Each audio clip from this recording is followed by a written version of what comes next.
Hello दोस्तों, आज हम लोग अपने सीआईबी की यूनिट 10 यूनियन बजट पढ़ने जा रहे हैं।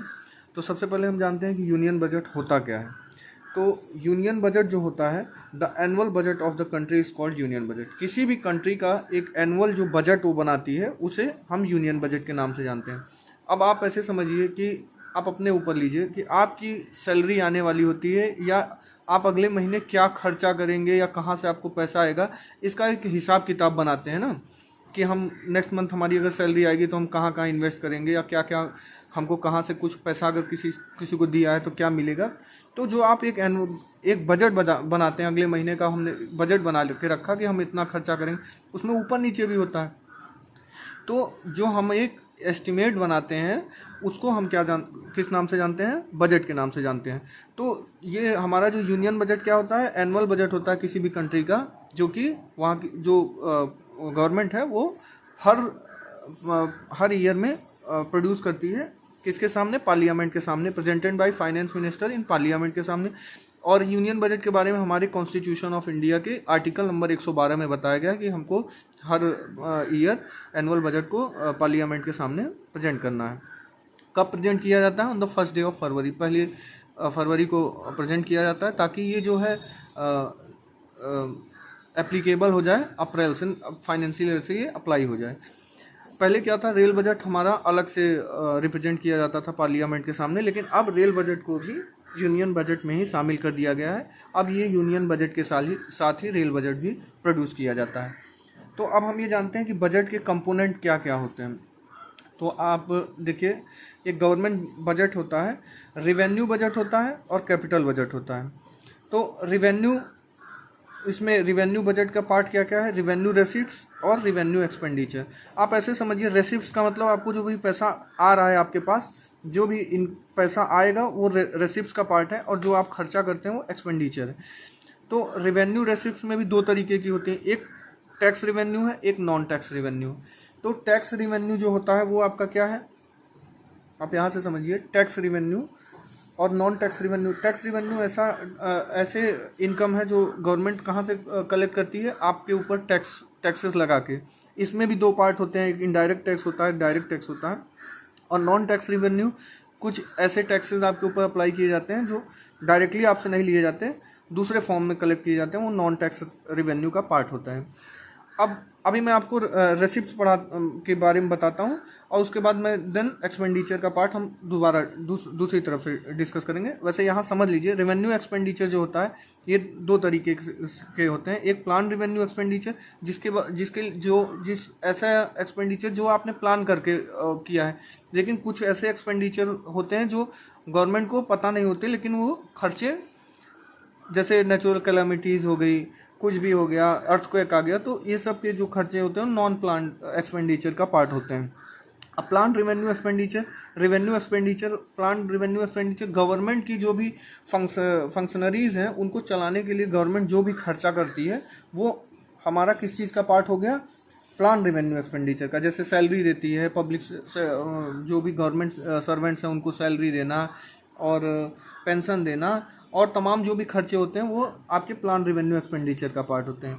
और नॉन प्लान रेवेन्यू एक्सपेंडिचर का पार्ट ऐसे होते हैं, ऐसे एक्सपेंडिचर जो प्लान नहीं होते, तो वो जो होते हैं हमारे, वो नॉन प्लान रेवेन्यू एक्सपेंडिचर में आता है। ऐसे कैपिटल बजट के दो कंपोनेंट हैं, एक कैपिटल रेसिप्ट्स है, दूसरा क्या है हमारा? कैपिटल एक्सपेंडिचर है। तो कैपिटल रेसिप्ट्स का मतलब ऐसे समझिए, कैपिटल रेसिप्ट्स से समझिए कि ये ऐसे इनकम है जो गवर्नमेंट को आती तो है, लेकिन एक तरीके से आप समझिए रेसिप्ट्स, गवर्नमेंट के पास पैसा आया, लेकिन ये एक लाइबिलिटी भी क्रिएट करती हैं, और ये इससे रिडक्शन होता है, आपके फाइनेंशियल एसेट्स का रिडक्शन होता है। जैसे आप समझिए, इसका यहाँ मैंने समझाया दो पार्ट में होता है। वैसे तो आप समझिए, एक होता है, ये दो तरीके की होती है, नॉन डेब्ट रेसिप्ट होती है और डेब्ट रेसिप्ट होती है। तो आप ये समझिए, जैसे डिसइन्वेस्टमेंट से समझिए, अभी मैं आगे इसको डिटेल्स में बताऊंगा। डिसइन्वेस्टमेंट से मतलब समझिए, जैसे आपने अभी सुना होगा LIC का डिसइन्वेस्टमेंट हुआ, एयर इंडिया हुई, BSNL हुआ।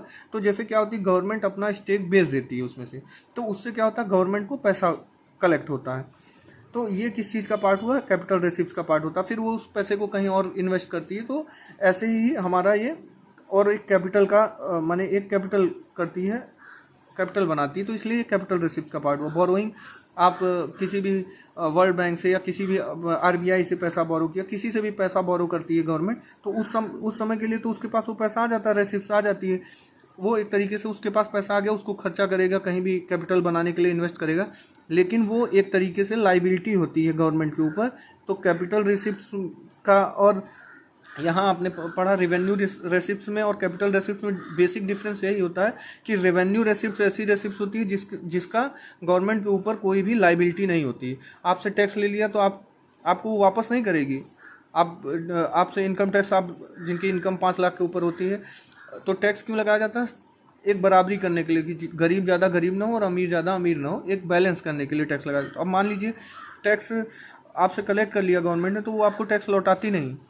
तो इस तरीके से क्या होता है, यहाँ पे जो रिवेन्यू रेसिप्ट जनरेट होती है, इसमें और कैपिटल रेसिप्ट में बेसिक डिफरेंस यही होता है, यहाँ पे उनकी लाइबिलिटी है, लेकिन यहाँ रेवेन्यू रेसिप्ट में उनकी government is not liable to pay the liabilities, but here यहाँ पे वो लाइबल होती है पे करने के लिए।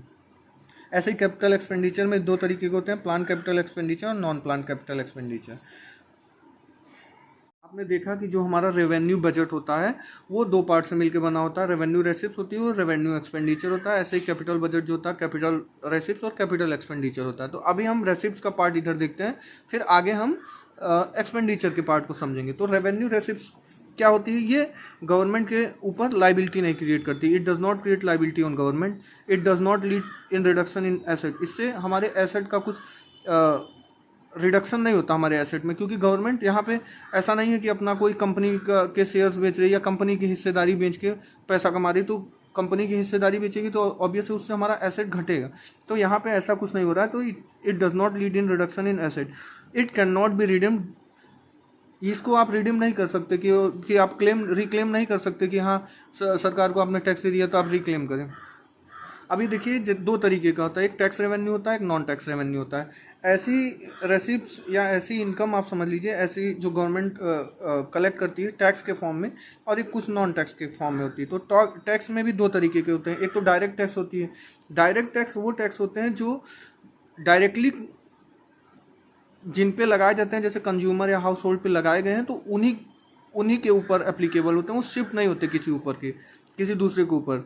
लेकिन जो इनडायरेक्ट टैक्सेस होते हैं वो ऐसे टैक्सेस होते हैं जो किसी पर्टिकुलर दूसरे के ऊपर टैक्स आपके माने शिफ्ट होते हैं। जैसे आप समझिए, आप जब भी कभी कोई गुड या प्रोडक्ट खरीदते हैं तो उसमें डिफरेंट टाइप के टैक्स लगे होते हैं। वो जो आपका प्रोड्यूसर है, जो प्रोड्यूस कर रहा है उस प्रोडक्ट को, वो नहीं उस टैक्स के लिए लाइबल है। आप जब प्रोडक्ट खरीदते हैं तो आप उसके साथ एमआरपी के साथ वो सारे टैक्स दे देते हैं जो प्रोड्यूसर बाद में गवर्नमेंट को पे करता है। तो वो एक तरीके से डायरेक्टली ना लेके इनडायरेक्टली टैक्स आप ही की जेब से आता है, तो वो इनडायरेक्ट टैक्स है। और डायरेक्ट टैक्स ऐसा होता है जैसे इनकम टैक्स हो गया और तमाम के तरीके के जीएसटी होती है, ये सब पेमेंट जो आपके ऊपर लगते हैं वो डायरेक्ट टैक्स का पार्ट होते हैं। दूसरा, नॉन टैक्स रेवेन्यू कैसे जनरेट करती है? इंटरेस्ट रेसिप्ट, मान लीजिए गवर्नमेंट का कहीं भी कुछ इन्वेस्टमेंट कर रखा है या उससे जो भी इंटरेस्ट उसको मिल रहा है, या आप समझिए कि गवर्नमेंट ने किसी स्टेट को कुछ भी लोन दे रखा है, कर्ज दे रखा है, तो उसका जो भी प्रॉफिट या इंटरेस्ट आ रहा है वो इंटरेस्ट रेसिप्ट के रूप में गवर्नमेंट के पास आता है। Dividend and profit of PSU, different PSUs का क्या होता है, डिविडेंड इशू करती है गवर्नमेंट, और प्रॉफिट जो भी कलेक्ट होता है वो आपका नॉन टैक्स रेवेन्यू का हो गया। अदर नॉन टैक्स रेवेन्यू में ऐसे हो गया जैसे रेलवे से कुछ पैसा, रेलवे से जो भी इनकम आ रही वो, आरबीआई से जो भी इनकम आ रही है, या फीस डिफरेंट फीस कलेक्ट करती है, पेनाल्टी के इनकम के रूप में डिफरेंट हमारे जो सेंट्रल गवर्नमेंट की डिफरेंट वो होते हैं उनसे कलेक्ट करती है, तो वो हमारे नॉन टैक्स रेवेन्यू का पार्ट हो जाते हैं। फिर हमारा आता है कैपिटल रेसिप्ट्स। तो कैपिटल रेसिप्ट्स जो होती हैं ये क्या होती हैं, ये 2 तरीके की होती हैं। एक तो नॉन डेप्ट रेसिप्ट होती हैं, एक डेप्ट रिसिप्ट होती हैं। तो नॉन डेप्ट रेसिप्ट्स में समझिए आप ये कैसे क्या होता है। कैपिटल रेसिप्ट्स, नॉन डेप्ट रेसिप्ट्स ऐसी हो गई जैसे recovery of loan and advances. जैसे लोन या एडवांस किसी को दिया है गवर्नमेंट ने, तो उससे जो भी रिकवरीज होती है वो आपका हमारा नॉन डेप्ट रेसिप्ट का पार्ट होती है। डिसइन्वेस्टमेंट किया, जैसे किसी कंपनी है, LIC आपने जानते होंगे, आप BSNL जानते हैं, एयर इंडिया जानते हैं, और तमाम ONGC है, इनका डिसइन्वेस्टमेंट करके जो होता है वो आपका गवर्नमेंट क्या करती है, पैसा कलेक्ट करती है, तो वो किसका, नॉन डेप्ट रेसिप्ट का पार्ट हुआ। कैपिटल रेसिप्ट में क्या होता है, ये एक लाइबिलिटी क्रिएट करती है लाइबिलिटी ऑन गवर्नमेंट, गवर्नमेंट के ऊपर ये लाइबिलिटी क्रिएट करती है। तो जो भी पैसा जैसे बेच के किया तो वो एक तरीके की लाइबिलिटी हो गई। और डेप्ट रेसिप्ट में आपका कैसे हो गया, जैसे मार्केट लोन, जैसे क्या किया कि गवर्नमेंट लोन रेस करती है पब्लिक से, तो वो लोन जो होते हैं वो हमारे मार्केट लोन हो गए। शॉर्ट टर्म बोरोइंग्स माने आप ये समझिए कि टी बिल के रूप में या तमाम चीज़ें गवर्नमेंट इशू करती है, तो उससे वो शॉर्ट टर्म बोरोइंग कलेक्ट करती है। जैसे आरबीआई से पैसा ले लिया या कमर्शियल बैंक से पैसा ले लिया, टी बिल तो, और टी बिल और ये सब जो करती है वो शॉर्ट टर्म बोरोइंग का पार्ट हो गया। उसके बाद आपका आता है external assistant, state provident fund. तो पीपीएफ के रूप में जैसे गवर्नमेंट पैसा लेती है तो उसको क्या है, उसका इंटरेस्ट उसको पे करना रहता है और उसको पैसे को चुकाना रहता है, तो ये एक तरीके से लाइबिलिटी क्रिएट करती है गवर्नमेंट के ऊपर, कैपिटल रेसिप्ट। तो ये हो गया, पीपीएफ हो गया। और भी तमाम है, अदर रेसिप्ट में आता है। तो small saving security issues against, small saving के अगेंस्ट अगर सिक्योरिटी इशू करती है तो वो ये सब आपके डेप्ट रेसिप्ट का पार्ट आ गया। अब अगला टॉपिक हम जो पढ़ेंगे वो क्या है, हमारा एक्सपेंडिचर का पार्ट। तो अब आते हैं हम, रिवेन्यू एक्सपेंडिचर होता है और कैपिटल एक्सपेंडिचर। तो ये हम एक्सपेंडिचर का पार्ट समझते हैं। एक्सपेंडिचर में मैंने बताया था कि आपको जो हमारा रिवेन्यू बजट होता है उसके दो पार्ट होते हैं, रिवेन्यू रेसिप्ट और रिवेन्यू एक्सपेंडिचर। तो हमने रेसिप्ट का पार्ट ऊपर समझा था, अब हम एक्सपेंडिचर का पार्ट समझते हैं। तो ऐसे एक्सपेंडिचर जो सरकार ऐसे चीज़ों पे खर्च करती है जिससे वो ना तो एसेट का क्रिएशन करती है और ना उससे हमारी लाइबिलिटी घटती है। तो ऐसे जो हमारे एक्सपेंडिचर होते हैं वो रेवेन्यू एक्सपेंडिचर का पार्ट होते हैं। और कैपिटल एक्सपेंडिचर मतलब ऐसे खर्चे गवर्नमेंट करती है जिससे हमारा एसेट का क्रिएशन होता है और हमारी लाइबिलिटी घटती है, तो वो जो खर्चे होते हैं वो हमारे कैपिटल एक्सपेंडिचर का पार्ट होते हैं। All this expenditure of the government which do not result in creation of physical और फाइनेंशियल एसेट, तो that is the part of revenue expenditure. जिससे हमारा कोई, जैसे गवर्नमेंट एम्प्लॉयज़ को सैलरी बांटी गई, या यहाँ देखिए इसके एग्जांपल, जैसे सैलरी बांटी गई, पेंशन बांटी गई, किसी बुढ़े माने ओल्ड एज को पेंशन देने पे गवर्नमेंट कोई एसेट नहीं क्रिएट करती उससे, और ना उससे कोई लाइबिलिटी घट रही है। लेकिन ये एक समझिए डेली वो फंक्शन, गवर्नमेंट के फंक्शनरीज होती हैं, उनको चलाने के लिए जो हम खर्चे करते हैं वो क्या होता है, हमारा रेवेन्यू एक्सपेंडिचर का पार्ट होता है। जैसे पुलिस पे हो गया, डिफेंस पे हो गया, नेचुरल अमाउंट जो है नेशनल क्लेमिटी कंटिजेंसी फंड में जाता है, वो इंटरेस्ट पेमेंट जो करती है। तो ये सब खर्चे जो होते हैं वो आपके रेवेन्यू एक्सपेंडिचर का पार्ट होते हैं। जैसे आपको मैं ये बताना भूल गया कि जो हमारे अकाउंट होते हैं तीन तरीके के होते हैं। तो फंड तीन तरीके के होते हैं। कंटिजेंसी फंड होता है, एक होता है कंसोलिडेटेड फंड और एक होता है पब्लिक फंड। तो कंटिजेंसी जो फंड होता है उसमें से सरकार पैसे को निकाल नहीं सकती, उसको परमिशन लेनी होती है प्रायर पर। जैसे नेचुरल कैलामिटीज़ या कुछ कोई चीज़ ऐसी घटती है जो अनएक्सपेक्टेड रहती है, तो उसके लिए वो कंटिजेंसी फंड का यूज़ होता है। कंसोलिडेटेड फंड जो है, जो नॉर्मल प्लान खर्चा करना, वो आपका कंसोलिडेटेड फंड का पार्ट होता है। और जो पब्लिक फंड होता है वो जैसे गवर्नमेंट पैसा तो इकट्ठा कर देती है, पीपीएफ ओपीएफ जो तमाम गवर्नमेंट वो स्कीम्स लाती है, तो उसे पैसा कर लेती है, उसको बाद में उसको इंटरेस्ट और इस अदर रूप में पेमेंट करना रहता है। तो इसके लिए पब्लिक फंड के लिए गवर्नमेंट को परमिशन नहीं होती, नहीं लेनी पड़ती है पार्लियामेंट के सामने निकालने के लिए। तो कैपिटल एक्सपेंडिचर क्या होगा, capital expenditure will provide benefit. ये कई साल तक मैंने जो आपको खर्चे पे से आपको प्रॉफिट होता है। जैसे ब्रिज का मैंने आप समझिए ब्रिज बनाया गवर्नमेंट ने, तो उससे क्या होता है, उससे ब्रिज बनाने से उसको पेमेंट होता है। रोड बनाती है तो तमाम उससे पैसा कलेक्ट करती है, तो वो सब जो है वो आपका कैपिटल एक्सपेंडिचर का पार्ट हुआ, जिससे एसेट का क्रिएशन होता है और आपकी लाइबिलिटीज़ घटती है। जैसे लोन दे दिया स्टेट गवर्नमेंट और उसको, तो उससे क्या होता है, उस पैसे को कलेक्ट करती है और उससे उसका माने एक तरीके से लाइबिलिटीज़ घटती है। तो ऐसे loan to foreign government, other चीज़ यहाँ पे हम बताना भूल गए थे। तो जैसे अगर आप इसको समझिए, रेवेन्यू रेसिप्ट्स आपने पढ़ा था, तो tax revenues plus non tax revenues होता है। तो अगर यहाँ से हम समझना चाहें, आपका जो हो गया टोटल रेवेन्यू रेसिप्ट्स होगी, टोटल रेवेन्यू रेसिप्ट्स वो क्या हो जाएगी, नेट टैक्स रेवेन्यू और प्लस यहाँ देखिए tax revenue, net tax revenue plus total non tax revenue, tax revenue. अब आप ये समझिए कि नेट टैक्स रेवेन्यू का नेक्स्ट टैक्स रेवेन्यू का क्या मतलब है। नेट टैक्स रेवेन्यू वो होता है कि जैसे आपका टोटल जो ग्रॉस टैक्स रेवेन्यू कलेक्ट हुआ उसमें से जो आपका नेचुरल कैलेमिटी फंड में जाता है पैसा, वो माइनस हो जाता है, माइनस NCCD ट्रांसफ़र होता है, और उसमें से जो स्टेट के शेयर होते हैं वो घटा देते हैं जब, तो हमारा जो आता है वो नेट आता है।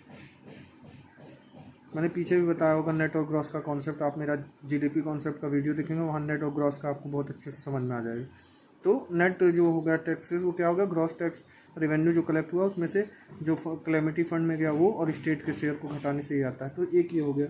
और उसके बाद दूसरा आप समझिए यहाँ से कैपिटल रिसिप्ट किस चीज़ का पार्ट हो गया, तो टोटल कैपिटल जो रिसिप्ट हो गया, रिसिप्ट ये क्या हो गया आपका, नॉन डेप्ट रेसिप्ट और डेप्ट रेसिप्ट दोनों को जोड़ दीजिए, तो non debt receipt plus debt receipt, ये हो गया। ठीक, ये समझिए नॉन प्लान एक्सपेंडिचर जो होगा वो क्या होगा, नॉन प्लान एक्सपेंडिचर और प्लान्ड एक्सपेंडिचर दोनों को मैं यहाँ एक ही जगह पे लिख के समझा देता हूँ। तो यहाँ नॉन प्लान्ड एक्सपेंडिचर में आ गया, यहाँ से आप समझिए revenue expenditure non plan expenditure non plan और plus capital expenditure non plan capital expenditure non plan. ठीक, और ऐसे ही आपका प्लान एक्सपेंडिचर में क्या हो गया, revenue expenditure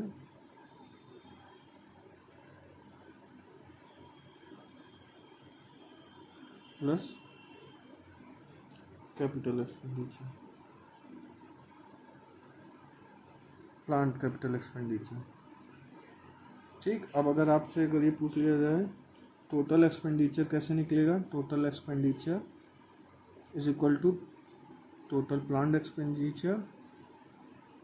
expenditure and plus total non plan expenditure. ठीक, अब अगला है कि रेवेन्यू डेफिसिट क्या होता है। रेवेन्यू डेफिसिट का मतलब समझिए, अभी मैंने आपको बताया कि क्या होता है रेवेन्यू एक्सपेंडिचर और रेवेन्यू रेसिप्ट क्या होता है, जो डे बाय डे खर्चा गवर्नमेंट करती है अपनी गवर्नमेंट फंक्शनरी को चलाने के लिए, तो वो होता है। तो आपने मान लीजिए जो आपका रेवेन्यू एक्सपेंडिचर का खर्चा जो है वो जब रेवेन्यू रेसिप्ट से ज़्यादा होने लगे, माने आप ज़्यादा खर्चा कर रहे हैं और आपको इनकम कम हो रही, तो वो आपका रेवेन्यू डेफिसिट का पार्ट हो गया। और फिर आता है ग्रॉस फिजिकल डेफिसिट। पहले तो आप समझ लीजिए फिजिकल डेफिसिट क्या होता है। फिजिकल डेफिसिट क्या होता है, आपका टोटल एक्सपेंडिचर और जो टोटल रेसिप्ट होता है, यहाँ पर एक पॉइंट और लिख लीजिए, fiscal deficit is equal to क्या हो गया, एक्सपेंडिचर माइनस रेसिप्ट। तो जो आपको रेसिप्ट प्राप्त हो रही है उसमें से और जो एक्सपेंडिचर का जो खर्चा आप कर रहे हैं, तो ऑब्वियस है एक्सपेंडिचर में से रेसिप्ट हमने क्यों घटा रहे हैं, क्योंकि हमारा एक्सपेंडिचर ज़्यादा है। तो चाहे आप रेसिप्ट में से एक्सपेंडिचर घटाएंगे तो भी आपका माइनस में आएगा, तो वो फिजिकल डेफिसिट को प्रेजेंट करता है माइनस।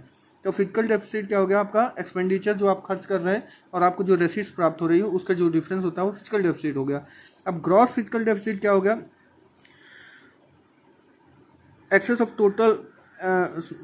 टोटल एक्सपेंडिचर में से आपकी रेसिप्ट वो जो आपको नॉन डेप्ट रेसिप्ट, ऐसी रेसिप्ट जो माने आपको नेचुरली जिनसे आपको इनकम आ रही है, लेकिन कुछ ऐसी रेसिप्ट होती हैं जो आपके ऊपर लाइबिलिटी क्रिएट करती हैं। जैसे आपने कहीं से किसी से बोरो किया RBI से, या आपने फॉरेन बैंक से, कुछ वर्ल्ड बैंक से बोरो किया, तो वो उस समय तो आपके पास पैसा आ गया, आपकी इकोनॉमी में दिख गया, लेकिन वो आपका एक तरीके से आपकी लाइबिलिटी है, वो आपको पे करना है, तो वो एक्सपेंडिचर में से वो जुड़ जाता है, हमारे एक्सपेंडिचर का पार्ट हो गया। तो gross total expenditure plus receipt जो आपके ऊपर लाइबिलिटी डेप्ट, और माइनस जो आपको नॉर्मली नॉन डेप्ट रेसिप्ट जो आपको नेचुरली आपके पास इनकम आ रही है वो। नेट फिजिकल डेफिसिट क्या होता है, ग्रॉस फिजिकल डेफिसिट में से जो भी आपने लैंड कर रखा है, तो वो एक तरीके से ग्रॉस आपका जो फिजिकल डेफिसिट जो घाटा है उसमें से आपने जो भी लैंड किया है वो इनकम को घटा देंगे, तो आपका नेट फिजिकल डेफिसिट आ जाएगा। फिर आपका आता है